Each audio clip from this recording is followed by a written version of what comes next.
It's caught in the crossfire. It's caught in...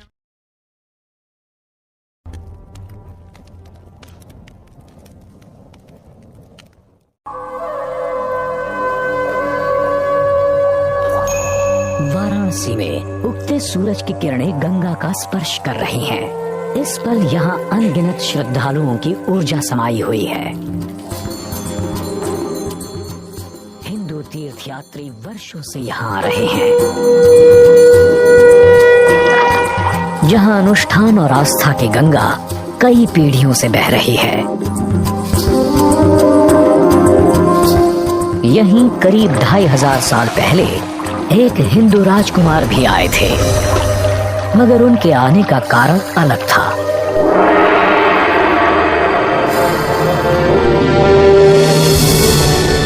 Shakya कुल के इस राजकुमार का जन्म हुआ सिद्धार्थ गौतम के रूप में, लेकिन दुनिया उन्हें बुद्ध के नाम से जानती है। बुद्ध जो प्रबुद्ध थे।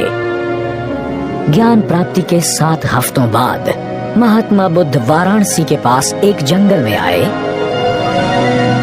और अपने 5 शिष्यों को अपना पहला उपदेश दिया। उसे धर्म चक्र प्रवर्तन सूत्र कहते हैं, जिसका अर्थ है धर्म चक्र की गति पर नियंत्रण। और यही था जन्म मानवीय पीड़ा से मुक्ति देने वाले बौद्ध धर्म का।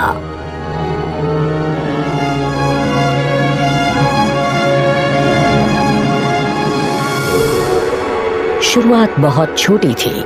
संघ के सदस्य मठों में रहने वाले पहले बौद्ध थे। वो सिर्फ 6 थे, लेकिन उनकी संख्या लगातार बढ़ती गई। संघ आज भी है। ये समाज में भाईचारे और सौहार्द का ऐसा संगम है जिसमें शामिल लोग आजादी के मार्ग पर सजग जीवन बिताते हैं। सारनाथ वाराणसी से करीब 10 किलोमीटर दूर, जहाँ बुद्ध ने अपना पहला उपदेश दिया था। ये बौद्ध धर्म की 4 सबसे पवित्र जगहों में से एक है, जिनमें शामिल है उनका जन्म स्थान लुम्बिनी, बोध गया जहाँ उन्हें ज्ञान मिला, और कुशीनगर महानिर्वाण स्थल। आज भी सारनाथ में हजारों साल पहले बनी इमारत के अवशेष मौजूद हैं।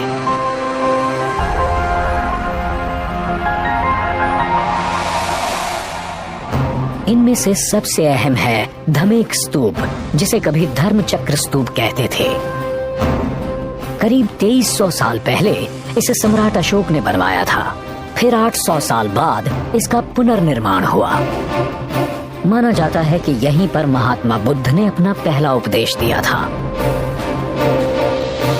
बेलन के आकार के इस बुर्ज का व्यास 30 मीटर और ऊंचाई 43 मीटर है। इन पत्थरों पर कभी सुंदर नक्काशी की गई थी। इसके अंदर क्या है, इसका पता आज तक नहीं लग पाया। कई लोग मानते हैं कि इसके अंदर शायद महात्मा बुद्ध के अवशेष हैं, मगर कोई पुख्ता सबूत नहीं है। यहीं से बौद्ध धर्म पूरी दुनिया में फैला था। आने वाली सदियों में महात्मा बुद्ध के उपदेश न सिर्फ इस उपमहाद्वीप में बल्कि दूर दराज तक फैलने लगे। 7वीं सदी में चीन के प्रांत चांगान में एक युवा भिक्षु उनसे बड़ा प्रेरित हुआ। शुएनजांग ने फैसला किया कि वो चीन से भारत जाएंगे, बौद्ध धर्म के जन्म स्थान उसकी शिक्षा लेने। ये एक अनजान दुनिया की तरफ उनके बड़े लंबे सफर की शुरुआत थी। मगर आस्था से हिम्मत मिली।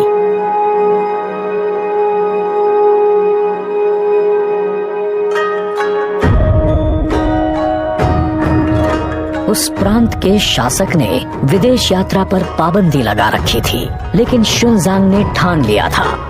वो सन 629 में रात के अंधेरे में अपने लंबे सफर पर निकल पड़े।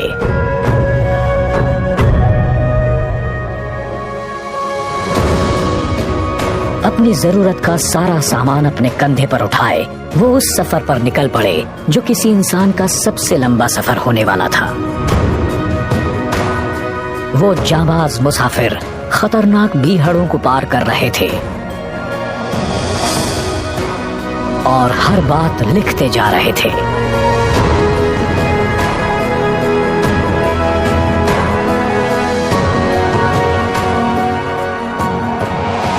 अपने सफर की शुरुआत में वो पश्चिम की तरफ गए, मध्य एशिया में, और फिर गोबी रेगिस्तान को पार करके दक्षिण में भारत की तरफ बढ़े। जब वो पामीर के पठार के पार भारत पहुंचे, तब तक वो 1 साल तक सफर कर चुके थे और अब भी मंजिल दूर थी। आखिरकार शुएनजांग सारनाथ पहुंचे। कहते हैं कि वो यहाँ मूल गंधा कुटी नाम के एक मंदिर के खंडहरों में रहे थे। माना जाता है कि महात्मा बुद्ध वहीं ध्यान लगाते थे। जब शुएनजांग सारनाथ पहुंचे तो यहाँ करीब 1500 भिक्षु थे और ये मठ एक यूनिवर्सिटी था जहाँ आम के बाग थे और माहौल पूरी तरह से अध्ययन और अभ्यास का था। वो संस्कृत में प्रवीण हो गए और सीखने लगे कि भारत में महात्मा बुद्ध के ज्ञान पर किस तरह से अमल किया जाता है। लेकिन शुएनजांग सिर्फ एक बौद्ध भिक्षु ही नहीं थे, बल्कि वो पहले यात्रा वृतांत लेखकों में से एक थे। अपने 17 साल से ज्यादा के सफर के दौरान उन्होंने जो कुछ देखा, जो भी अनुभव किया, उसे लिखा।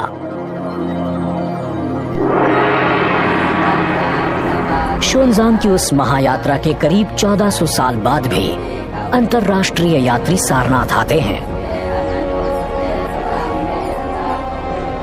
वो यहाँ आकर उस पवित्र भूमि पर चलते हैं जहाँ धर्म के चक्र ने गति पाई थी।